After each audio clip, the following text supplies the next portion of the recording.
Hi friends, मैं हूं मनोज यादव और आज कक्षा 10 की गणित का मैं लेकर आया हूं एक नया चैप्टर प्रायिकता।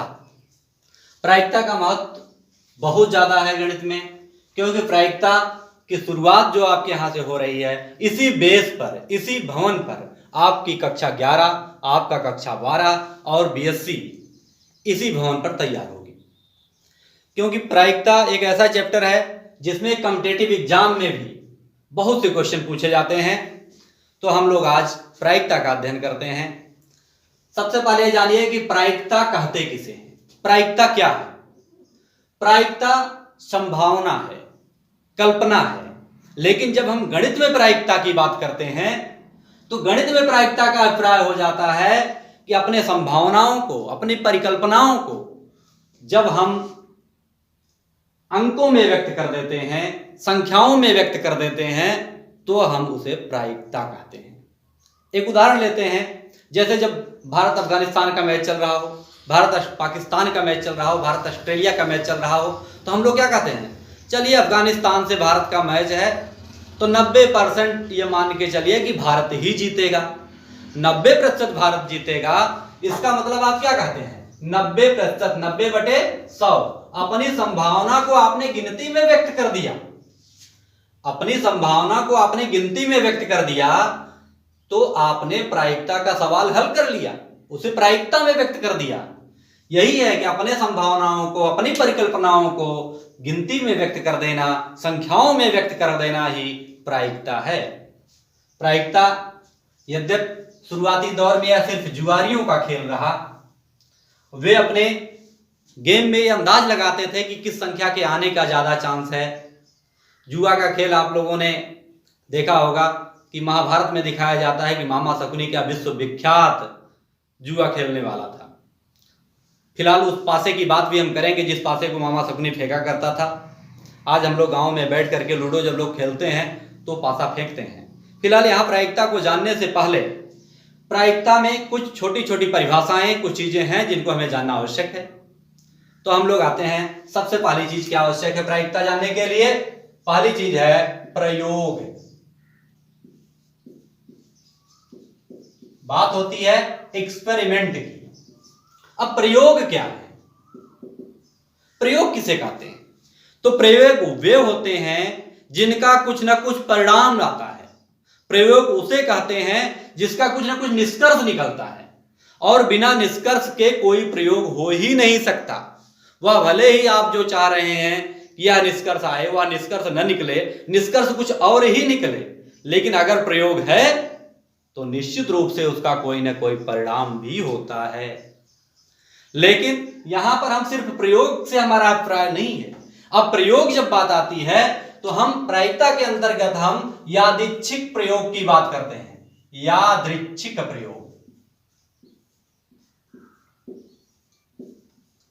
यादृच्छिक प्रयोग। अब यादृच्छिक प्रयोग क्या है? रैंडम एक्सपेरिमेंट क्या है? यादृच्छिक प्रयोग, जैसे हम प्रयोग करते हैं, हमने अभी अभी बताया कि प्रयोग में कोई ना कोई परिणाम आता है, तो यादृच्छिक प्रयोग में भी कोई ना कोई परिणाम आएगा। लेकिन यादृच्छिक प्रयोग ऐसा प्रयोग होता है जिसमें आने वाले परिणाम को तो हम न व्यक्त कर सकें। परिणाम जो आता हो वह निश्चित नहीं हो कि अब की बार क्या आएगा, हमने क्या किया तो क्या रिजल्ट आएगा। लेकिन एक चीज निश्चित होता है, परिणामों का एक समूह निश्चित होता है। जैसे जब टॉस होता है क्रिकेट खेलने के लिए, टॉस सिक्का उछाला जाता है, और जब सिक्का उछाला जाता है तो सिक्के पर क्या होता है? सिक्के में या तो हेड होता है या तो टेल होता है।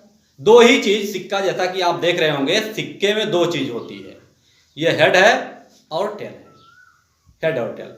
अगर हम सिक्का उछालेंगे तो क्या प्राप्त होगा? सिक्का उछालेंगे तो हेड और टेल, दो में से कोई एक आएगा। तो इन दो के अलावा कोई तीसरा नहीं आ सकता। गांव में जब हम लूडो खेलते हैं तो लूडो में आपकी पासे पे क्या है? 1 2 3 4 5 6, ये 6 गिनतियां होती हैं, इसके अलावा कुछ नहीं होता। अगर पासा फेंकेंगे तो कोई स्पष्ट रूप से ये नहीं बता सकता कि 1 आएगा कि 2 आएगा कि 3 आएगा कि 4 आएगा कि 5 आएगा कि 6 आएगा। लेकिन इतना कंफर्म है कि 1 से लेके 6 के बीच में कोई न कोई संख्या आएगी। तो यादृच्छिक प्रयोग क्या है? ऐसे प्रयोग जिनमें आने वाली घटना को हम न बता सकें, किंतु जो आने वाली घटनाएं हैं, जो संभव परिणाम है, जो प्रयोग में जो संभव परिणाम है, उनका समूह निश्चित होता है। जैसे आप सिक्का उछालते हैं तो हेड या टेल आएगा, और पासे फेंकने पर आपके 1 से लेके 6 तक की कोई गिनती आती है। तो ऐसे प्रयोग आपके यादृच्छिक प्रयोग हैं। पासे का फेंकना यादृच्छिक प्रयोग है, सिक्के का उछालना आपका यादृच्छिक प्रयोग है।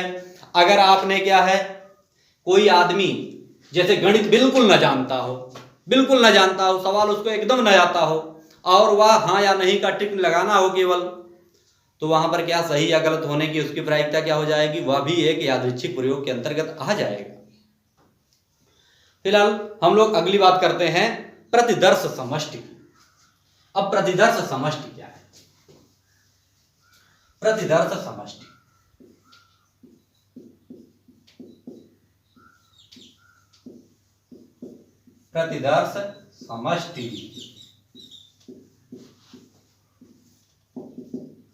Sample space. देखिए प्रतिदर्श समष्टि क्या है? हमने अभी बताया कि जो यादृच्छिक प्रयोग है, यादृच्छिक प्रयोग में जो परिणाम आता है हम उसको एग्जैक्ट नहीं बता सकते, लेकिन इतना जानते हैं परिणामों का एक समूह होता है। और यादृच्छिक प्रयोग के जो सभी संभव परिणाम हैं, ध्यान दीजिएगा, यादृच्छिक प्रयोग के सभी संभव परिणामों का समूह प्रतिदर्श समष्टि कहलाता है, जिसको आप अंग्रेजी में सैंपल स्पेस कहते हैं। Sample space. और इसे सैंपल स्पेस के आधार पे यश से प्रदर्शित करते हैं। अब जैसे सिक्का उछालेंगे, हमने कहा ना सिक्का को उछालने पर क्या आता? सिक्का को उछालने पर या तो हेड आता है या तो टेल आता है। तो ये हेड और टेल, या तो हेड आएगा या तो टेल आएगा। तो हमने हेड लिख दिया, कामा लगा के टी लिख दिया, और इसे मझले कोष्ठक में बंद कर दिया। यही आपका प्रतिदर्श समष्टि हो गया। चलिए लूडो की गोटी लेते हैं, वहां पर अगर हम फेंकते हैं पासे को लूडो का, तो उस पासे को फेंकने पर 1 आया, 2 आया, 3 आया, 4 आया, 5 आया, 6 आया, इनमें से कोई ना कोई आएगा। यानी जो 6 संभव परिणाम हैं, इन्हीं संभव परिणामों को हम सैंपल स्पेस कहेंगे। इनका जो समूह है, इनका जो समुच्चय है, वही समूह प्रतिदर्श समष्टि है। अब एक और बात, छोटी सी बात, प्रतिदर्श बिंदु। प्रतिदर्श बिंदु, प्रतिदर्श बिंदु क्या है? देखिए यहां पर क्या है, सैंपल स्पेस में 6 एलिमेंट है, तो प्रत्येक अवयव, इसका जो प्रत्येक सदस्य है या प्रतिदर्श समष्टि जिन सदस्यों से बना है, या प्रत्येक अवयव एक प्रतिदर्श समष्टि का एक बिंदु कहलाता है, या प्रतिदर्श समष्टि का अवयव है। जैसे यच क्या है? यच यहां पर एक प्रतिदर्श बिंदु है, टी प्रतिदर्श बिंदु है, एक प्रतिदर्श बिंदु है, 2 भी प्रतिदर्श बिंदु है, इसी तरह से सब प्रतिदर्श बिंदु। अब बात करते हैं कि प्रायिकता क्या है। सॉरी, प्रायिकता से पहले कुछ बातें और आपको बता देते हैं, बहुत ही महत्वपूर्ण है। कि जैसे प्रश्न आपका हाई स्कूल स्तर में भी पूछा जाता है, सैंपल स्पेस में या प्रतिदर्श समष्टि बनाइए। जैसे कह दिया एक सिक्का उछालने पर, एक सिक्के को उछालने पर, एक सिक्के को उछालने पर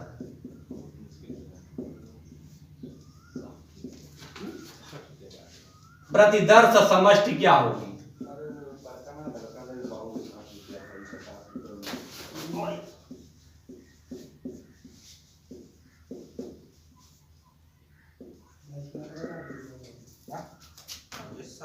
प्रतिदर्श समष्टि क्या होगी? अगर एक सिक्का उछालेंगे तो प्रतिदर्श समष्टि क्या होगी? आप एक सिक्का को तो आसानी के साथ यस बराबर आप लिख देंगे यच कामा टी, या बिल्कुल इजी कर सकते हैं। लेकिन अगर आपसे कहा जाए 2 सिक्का उछाला जाए, तो हम आपको तरीका बताते हैं। 2 सिक्का नहीं, 4 सिक्का नहीं, 5 नहीं, 10 नहीं, 100 नहीं, कई 100 अगर सिक्के उछाले जाए एक साथ, सबका प्रतिदर्श समष्टि बनाने का आपको तरीका बताते हैं, वो फार्मूला बताते हैं जिसको जान करके आप बहुत आसानी के साथ बना सकते हैं। चलिए, तो मान लीजिए हमने बताया कि यह सिक्का था, सिक्के में कितने तल हैं, सिक्के में कितने दिख रहे हैं तल, सिक्के में 2 तल दिख रहे हैं, एक ये हेड है और दूसरा टेल है। तो हेड और टेल यानी 2 तल होते हैं सिक्के पर। तो अगर 2 सिक्के एक साथ उछाले जाए तो समष्टि क्या होगी? हमने एक सिक्के का बना दिया। अब यही सवाल बदल देते हैं, अगर यहीं से कहा दें 2 सिक्के उछालने पर प्रतिदर्श समष्टि क्या होगी, तो हम क्या करेंगे, 2 सिक्के में कितने तल होते हैं हमने बताया 2 तल होते हैं। अगर 2 बार उछाला जाए तो इसका क्या है, 4 प्रतिदर्श समष्टि बनेगी। यानी जो समष्टि बनेगी, जो उत्तर आएगा, जो सैंपल स्पेस होगा उसमें 4 अवयव होंगे। ध्यान दीजिएगा, 4 अवयव होंगे। उन 4 अवयवों को अगर आपसे लिखने के लिए कहा जाए तो बिना फार्मूले बिना टेक्निक के लिखेंगे तो छूटने का डर रहता है, गलत होने का चांस हो सकता है। इसलिए हम आपको टेक्निक बताते हैं, एक तरीका बताते हैं। जैसे 2 की घात 2 बराबर 4 लिखा है, अब इसको लिखना है HT ST ये सब दिखाना है, तो कैसे दिखाएंगे? क्या करिए, एक साधारण सा फार्मूला, जितना ये आ गया 2 की घात 2 बराबर 4 आया, 4 का आधा कर लीजिए, कितना आया 2 आया, 4 का आधा 2। तो 2 बार आप हेड लिखिए, 2 बार टेल लिखिए, 2 बार हेड और 2 बार टेल लिखिए। अब क्या करिए, इसके बाद क्या करना है, फिर इसके बाद जो आया है उसका फिर आधा करिए, तब तक आधा करते जाइए जब तक कि 1 ना प्राप्त हो जाए। अब इसको क्या है, फिर आधा कर दीजिए, कितना आ गया 1। यानी आपको एक बार हेड लिखना है और एक बार टेल लिखना है, हेड टेल, हेड टेल, एक बार, यानी head tail head tail head tail ऐसे लिखना है। ध्यान दीजिएगा, head tail head tail head tail, एक बार का मतलब क्या, एक बार लिखना है। ये 4 जो प्राप्त हो गए, यही आपके सैंपल स्पेस है कि नहीं? झकास तरीका, बिल्कुल आसानी के साथ आप कर सकते हैं। अब बात तो ऐसे हाई स्कूल में बहुत ज्यादा सिक्कों की बात करता नहीं, आप 11 में जाएंगे वहां भी 3 से 4 सिक्कों तक, 4 सिक्कों से ऊपर क्वेश्चन 11 में भी नहीं है। तो यहां पर हम 3 सिक्के उछालने की बात कर लेते हैं। चलिए, 3 सिक्के, अगर 3 सिक्का उछालना रहे, 3 सिक्के उछालने पर प्रतिदर्श समष्टि क्या होगी? आपको घबराने की कोई जरूरत नहीं, क्योंकि आपके पास फार्मूला है, आपके पास टेक्निक है। आपके पास अगर टेक्निक है तो आपको घबराने की कोई जरूरत नहीं है। तो 3 सिक्के उछालने पर प्रतिदर्श समष्टि क्या होगी? पहले जान लीजिए कि इसमें 3 सिक्के उछालने पर कितने अवयव बनेंगे, कितने अवयव होंगे? तो 2 की घात 3 करेंगे, क्योंकि सिक्के में 2 तल होता है। 2 जो जितने तल हो उतना घात करते जाइए, जितने सिक्के उछाले जाए। 3 सिक्के हैं तो 3 बार कर दीजिए, 2 की घात 3 बराबर 8। अब इस 8 को हमने बताया प्रतिदर्श समष्टि बनाते समय आप इसका आधा करिए, आधा करें कितना आएगा 4। तो यहां पे 4 बार लिखिए H H H, और 4 बार लिखिए टेल टेल टेल, ये 4 बार। अब 4 को हमने कहा ना तब तक आधा करते जाइए जब तक कि 1 प्राप्त हो जाए, फिर इसका आधा करिए, कितना आया 2। यानी 2 बार हेड लिखना है लगातार, उसके बाद फिर 2 बार टेल लिखना है, फिर 2 बार हेड लिखना है, फिर 2 बार टेल लिखना है, इस तरह का। तो 2 बार हेड लिखिए, head head tail tail head head tail tail. अब इसका फिर अभी आधा कर सकते हैं, 2 का आधा करेंगे कितना आ जाएगा 1 आ जाएगा। अब 1 आने का मतलब क्या है, एक बार हेड एक बार टेल, एक बार हेड एक बार टेल, एक बार हेड एक बार टेल। तो यहां पर क्या है, head tail head tail head tail head tail. अब बताइए आपके 8 एलिमेंट बन गए कि नहीं 3 सिक्के उछालने पर? अगर आप इस टेक्निक का इस्तेमाल नहीं करेंगे तो हो सकता है कि आप 8 बना ले जाएं, 16 बना ले जाएं, लेकिन आपके छूटने के भी चांस रहेंगे। इसलिए आपको परेशान होने की जरूरत नहीं है। आप लोग सूत्र का प्रयोग करिए, फार्मूला टेक्निक का इस्तेमाल करिए, और 3 सिक्के हो चाहे 4 सिक्के हो चाहे 5 सिक्के हो आप बना सकते हैं। अब हम लोग बात थोड़ी सी और कर लेते हैं कि अगर बाय द वे एक सिक्का पासा फेंका जाए, अगर लूडो का जो गोंटी है उसी को पासा कहते हैं, डाइस कहते हैं, अगर वो डाइस को फेंक दिया जाए तो प्रतिदर्श समष्टि क्या होगी? अगर एक डाइस को फेंका गया तो आप आसानी के साथ बता सकते हैं, 1 आए, 2 आए, 3 आए, 4 आए, 5 आए या 6 आएगा। ये एक डाइस के फेंकने पर।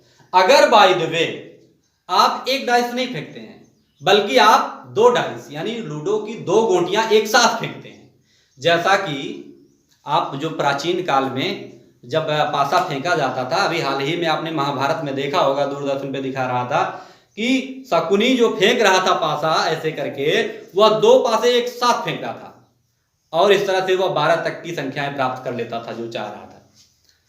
तो यहां पर क्या है, यहां पर लूडो वाला पासा है, उसी को हम मान लेते हैं पासा, उसमें 6 तक की गिनतियां होती है, एक पासा फेंका गया तो ये आ सकता है।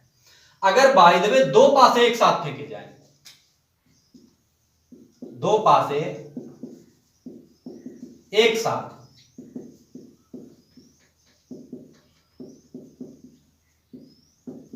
फेंकने पर प्रतिदर्श समष्टि,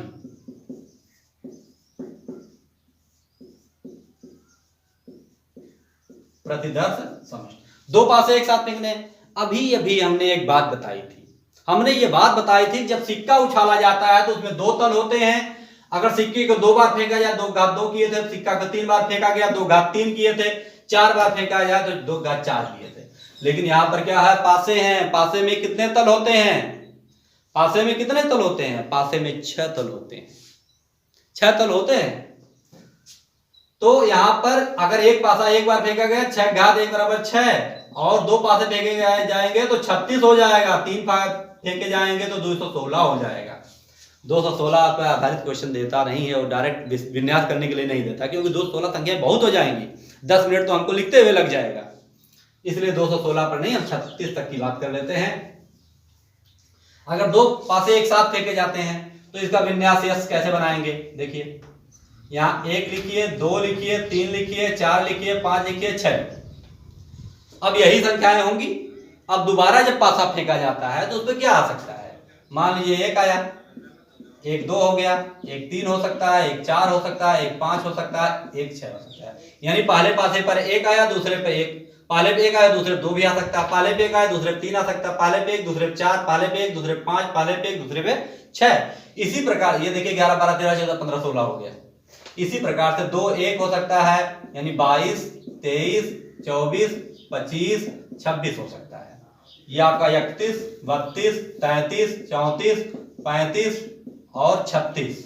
इसी प्रकार से 41 42 43 44 45 46 51 52 53 54 55 और 56 हो सकता है, 61 हो सकता है, 62 हो सकता है, 63 64 65 66। ये आपका 36 एलिमेंट प्राप्त हो जाते हैं। फिलहाल यहाँ इतनी जरूरत नहीं है आपके, हमने भूमिका जो बना दी है, जो बेस, जो बिल्डिंग तैयार करना है भविष्य में, इसी बेस पर, इसी नॉलेज के आधार पे आपके प्रायिकता की एकदम बिल्कुल नींव दी जा रही है, इसलिए आपको इन सब चीजों की जरूरत है। फिलहाल हम अब बात करते हैं प्रायिकता की। जहां तक हाई स्कूल के कोर्स की बात है तो प्रायिकता में सिर्फ एक ही फार्मूले से काम चल जाता है। प्रायिकता, प्रायिकता बराबर अनुकूल प्रकार, अनुकूल प्रकार बटे कुल प्रकार, कुल प्रकार, अनुकूल प्रकार बटे कुल प्रकार। अनुकूल प्रकार का मतलब क्या है, जिसको आप घटना भी कह सकते हैं, अनुकूल घटना कह सकते हैं। अनुकूल प्रकार का मतलब है कि जो प्रतिदर्श समष्टि के अवयव, प्रतिदर्श समष्टि का मतलब जैसे पासा को फेंकने पर हेड और टेल दोनों आया, सॉरी 1 2 3 4 5 6 आता है, तो ये पूरा 6 तक का जो स्पेस मतलब समुच्चय होगा वही आपका कुल प्रकार या सैंपल स्पेस कहलाता है। और अनुकूल प्रकार माने जो सवाल में दी गई कंडीशन हो, कि मतलब आपसे जैसे कह दिया जाए एक सिक्के के फेंकने पर हेड आने की प्रायिकता बताइए। चलिए सवाल की तरफ जुड़ते हैं, कुछ ऐसे सवालों करते हैं। हमने प्रायिकता बराबर लिख दिया फार्मूला, प्रायिकता बराबर ये प्रायिकता अनुकूल प्रकार को ये घटना ई से लिख सकते हैं, तो यहां से इसे कह सकते हैं N E by N S भी कह सकते हैं।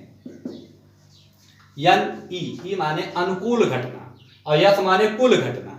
तो जो आपका यन माने नंबर, अनुकूल घटनाओं की संख्या और बटे कुल घटनाओं की संख्या। अब सवाल करते हैं हम लोग, सिक्के को फेंकने पर, एक सिक्के के उछाल पर या उछालने पर चित्त आने की प्रायिकता।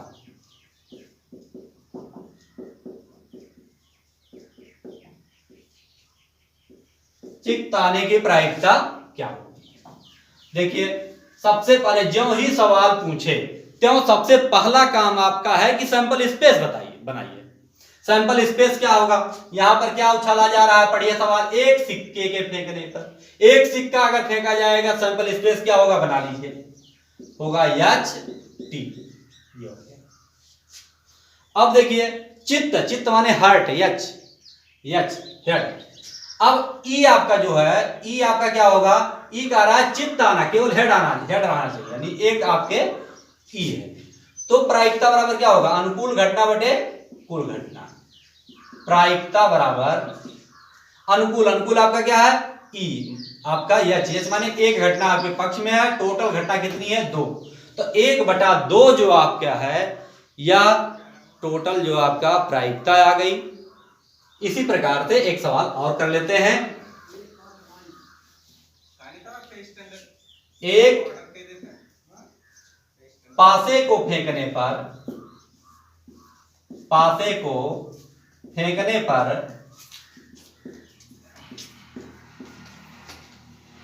4 से बड़ी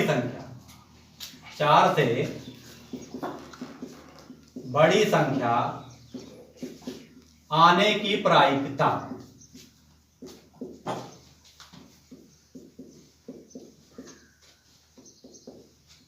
अब देखिए, 4 से बड़ी संख्या आने की प्रायिकता। 4 से बड़ी संख्या, हमने सबसे पहले कहा जब भी आप प्रायिकता के सवालों को हल करने जाइए, जो ही सवाल कहे सबसे पहला काम है सैंपल स्पेस बनाइए। तो सैंपल स्पेस बना रहे हैं, यस बराबर क्या होगा? क्या फेंका जा रहा है? ध्यान दीजिए, एक पासा फेंकने पर आपका क्या आएगा? 1 2 3 4 5 6, ये 6 संख्याएं। अब क्या है? जो आपके अनुकूल घटना करा क्या आने पे? 4 से बड़ी संख्याओं के असंख्या आने की। 4 से बड़ी इसमें बताइए कितनी? कौन कौन सी संख्या 4 से बड़ी है? 4 से बड़ी आप देख रहे हैं 2 संख्याएं। कौन कौन सी?